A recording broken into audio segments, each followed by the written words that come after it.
वंदे श्रीमद्राम सद्गुरुमतिशांती शीतया श्रेष्ठं कामादि राक्षसारी भोजलधोतत्व बोध सेतुकरम ओम तत्सत् परब्रह्मणे नमः।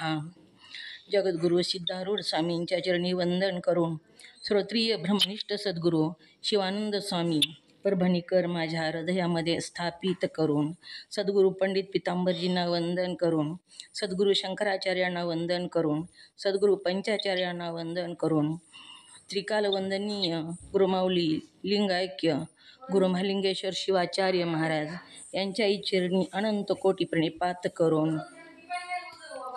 तसेच सद्गुरू श्री सद्गुरू श्री महादेव कुंभार आप्पाजी यांच्या चरणी अनंत कोटी प्रणिपात करून तुम्हा सर्वांना वंदन करून आपण पंचीकरण ग्रंथामध्ये प्रवेश होऊया।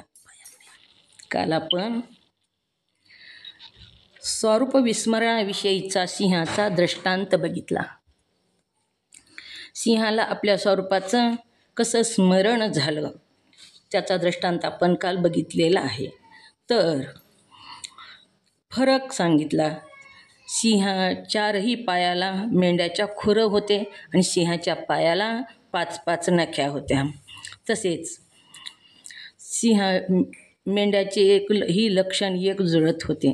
शेपटीमध्येही फरक सांगितला आणि गळ्याला आजागळ स्थन सांगितले।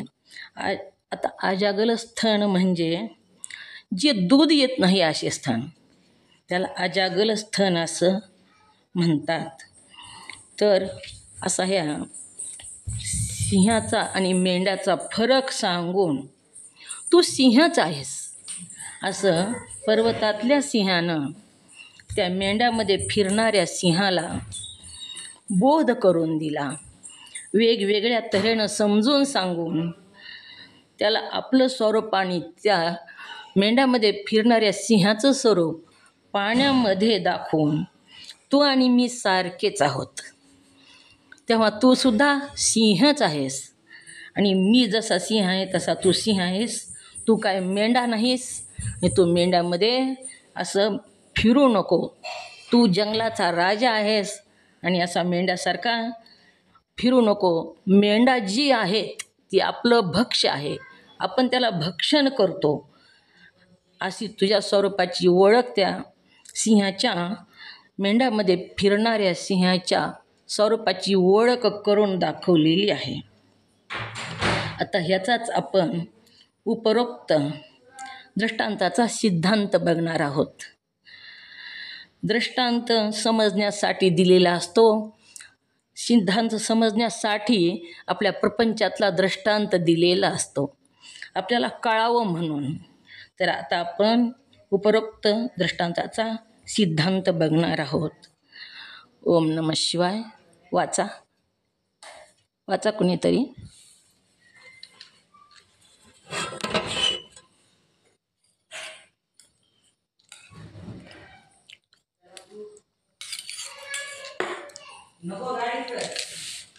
ओम नमः शिवाय।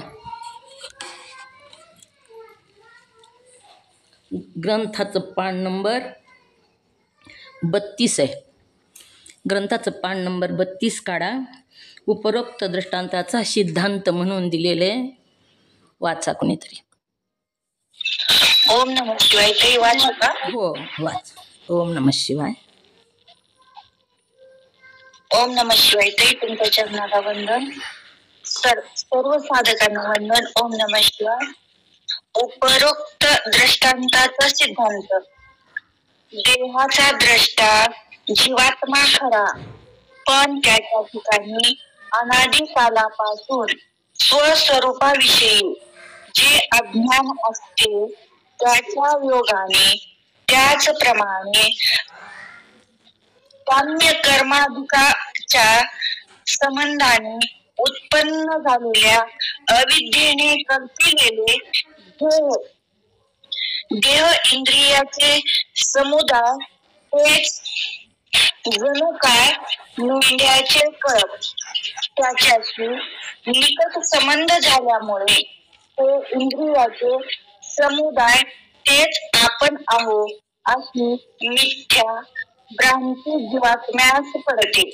म्हणजे तिच्या योगाने आपण स्वतः मनुष्य आहोत, आपण पुरुष आहोत, आपण स्त्री आहोत, आपण ब्राह्मणादी वर्ण आहोत किंवा ब्रह्मचर्यादी संपन्न आश्रमी आहोत इत्यादी तो मानतो आणि साक्षी द्रष्टा सच्चिदानंद असे आत्म्याने सिद्ध झालेले जे आपले स्वरूप ते तो विसरून गेलेला असतो.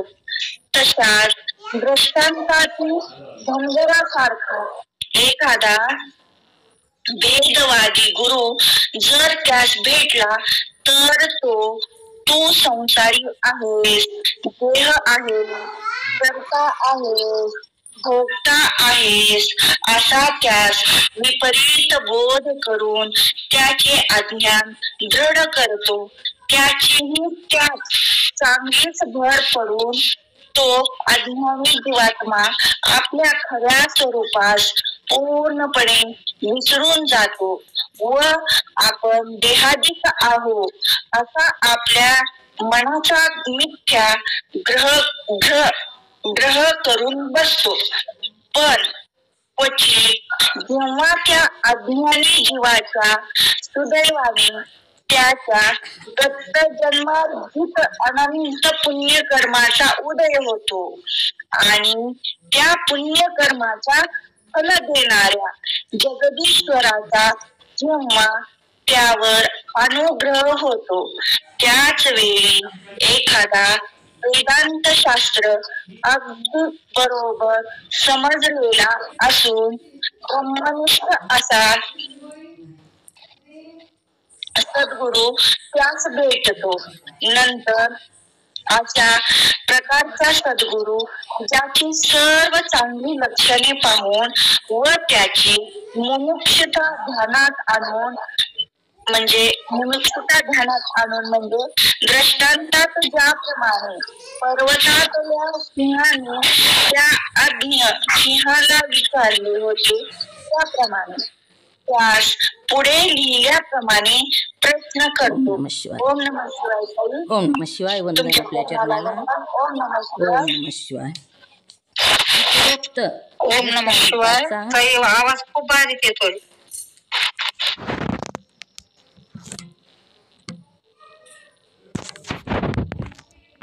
ओम नमः शिवाय. ओम नमः शिवाय. बारीक केलाय का? आवाज खूपच बारीक येतोय. माझा येलाय का बारीक? ओम हा, नमः ते शिवाय. सुरेखाचा पण येऊ लागला नाही. आवाज त्यावेळेस. हां, ती म्यूट मोबाईल लांब धरला असेल म्हणून येत असेल. उपरोक्त दृष्टांताचा सिद्धांत यायलाय का आवाज? ओम नमः शिवाय. ओम नमः शिवाय ताई, खूप चांगला आवाज यायला. बोला. हं. देहाचा दृष्टा जीवात्मा खरा, पण त्याच्या ठिकाणी अनादी कालापासून स्वस्वरूपाविषयी जे अज्ञान असते त्याच्या योगाने त्याचप्रमाणे काम्यकर्मधिकाच्या संबंधाने आता देहाचा दृष्टा म्हणलेलं आहे. आता देह कशाला म्हणावं? ओम नमः शिवाय. मुळात देहच कशाला म्हणावा? हां, सांगा.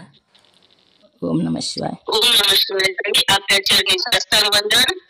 हां जो दहन केला जातो किंवा दफन केला जातो त्याला देह असे म्हणतात. हां, हा जो देह आहे, तो दफन केला जातो, दहन केला जातो म्हणून ह्याला ध्येय म्हणतात.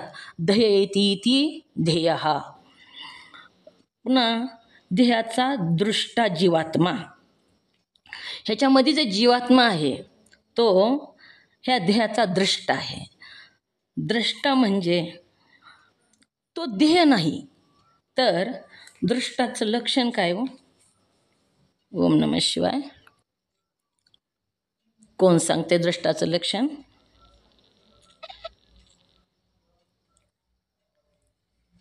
ओम नमः शिवाय. सांगू का मी? हां, सांगा. ओम नमः शिवाय. दृश्यापासून भिन्न असून सर्व जाणतो आणि पाहतो त्याला दृष्टा म्हणतात. दृश्याहून भिन्न राहून त्या दृश्याला जाणतो आणि पाहतो त्याला दृष्टा असे म्हणावे. मग देहाचा दृष्टा, दृष्टामध्ये जो जीवात्मा आहे तो देहाला जाणतो पाहतो, पण तो देह नाही तर देहापासून वेगळा आहे. आपण ह्याला दृष्टांत बघितले बघा ह्या दृष्टाचे. तर काय काय सांगितलं हो दृष्टासाठी? ओम नमः शिवाय आहे का कोणाच्या लक्षात? हे बेलाळेताईंनी सांगितलं, पण दुसरं कोणी सांगा आता. दृष्टा, आता दृष्ट म्हणजे काय तर देहापासून वेगळा राहतो आणि त्या जाणतो पाहतो. आता ही दृष्ट म्हणजे हा मोबाईल आहे बघा.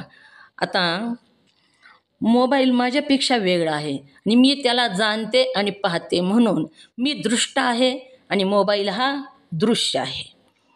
जो पाहून घेतो त्याला दृश्य म्हणावे आणि जो पाहतो त्याला दृष्टा म्हणावे. ओम नमः शिवाय. आलं का लक्षात? ओम नमः शिवाय. ओम नमः शिवाय. हां, आलं का लक्षात? सांगा. दृष्टा कशाला म्हणावे? हां, दृष्टाहून भिन्न राहून दृश्याला जाणतो. ओम नमः शिवाय. दृश्याहून, दृश्य जी दृष्ट्याहून नाही, दृश्याहून भिन्न राहून हां, दृश्याला जाणतो पाहतो त्याला दृष्टा असे म्हणावे. त्याला दृष्ट असे म्हणावे आणि जो पाहून घेतो त्याला दृश्य असे म्हणावे. तर ह्याला एखादा दृष्टांत द्या म्हणजे पक्क लक्षात राहतं थोडं. कोणतीही वस्तू, दृश्य वस्तू समोर घ्यायची आणि आपण कसा दृष्टा आहोत, जाणून घ्यायचं आणि त्याला पाहायचं. आपण त्याचा कसा दृष्टा आहोत ही ह्या लक्षणामध्ये बसवायचं. दृश्याहून ओम भिन्न. नमः शिवाय. ओम नमः शिवाय. हां, आपल्यासमोर ग्रंथ आहे, तो आपल्यासमोर आहे. आपण आपण त्याला पाहतो. आपण द्रष्टा आणि आणि तो दृश्य. म्हणजे ग्रंथ दृश्य झालं, आपण पाहतो ते दृश्य झालं. दृश्य कशाला म्हणावे? दृश्याचं लक्षण काय? दृश्याहून भिन्न राहून दृश्याला पाहतो त्याला दृष्टा म्हणावे. दृष्टाचं सांग. दृश्याहून दृश्य, दृश्य कशाला म्हणावे? दृश्याहून भिन्न राहून दृश्याला जाणतो पाहतो त्याला दृश्य म्हणावे. दृष्टा म्हणावे त्याला. जो दृश्याहून भिन्न राहतो त्याला जाणतो पाहतो त्याला दृष्टा म्हणावे आणि जो पाहून घेतो त्याला दृश्य म्हणावे. मग इथं ग्रंथाचा आता दृष्टांत दिला तर इथं कोण पाहून घेते हो? म्हणजे आपण दृश्य पाहतो, दृष्टा पाहतो आणि पाहून कोण घेतो?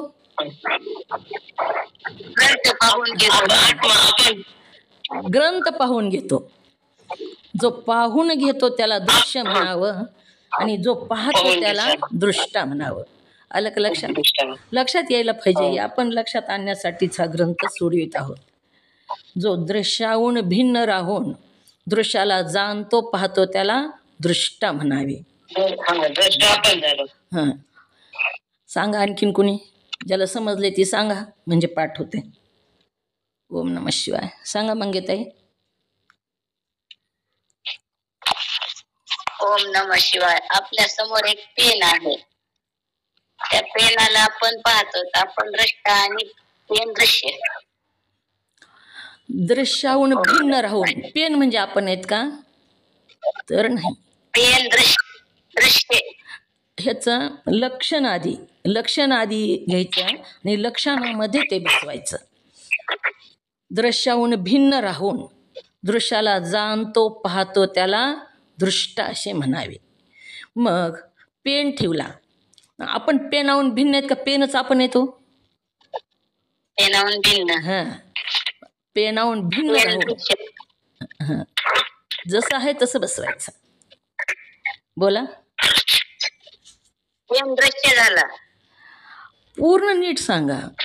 दृश्याहून भिन्न राहून दृश्याला जाणतो पाहतो त्याला दृष्टा असे म्हणावे. मग आपण पेनाहून भिन्न राहून पेनाला जाणतो पाहतो म्हणून मी दृष्टा आहे. आपण हां, आणि पेन दृश्य. पेन दृश्य आहे. लक्षण काय त्याचं? दृश्याहून भिन्न राहून दृश्याला जाणतो पाहतो, तर त्याला दृष्टा म्हणावे. जीवात्मा खरा, पण त्याच्या ठिकाणी अनादी कालापासून स्वस्वरूपाविषयीचे स्मरण असते. त्याच्या योगाने स्वस्वरूप कोणतं आहे आपलं? आपलं स्वरूप कसं आहे? आपण चैतन्य स्वरूप आत्मा, सच्चित आनंद आहे आपण. आनंद स्वरूप. हा, सच्चित आनंद स्वरूप आहेत आपण.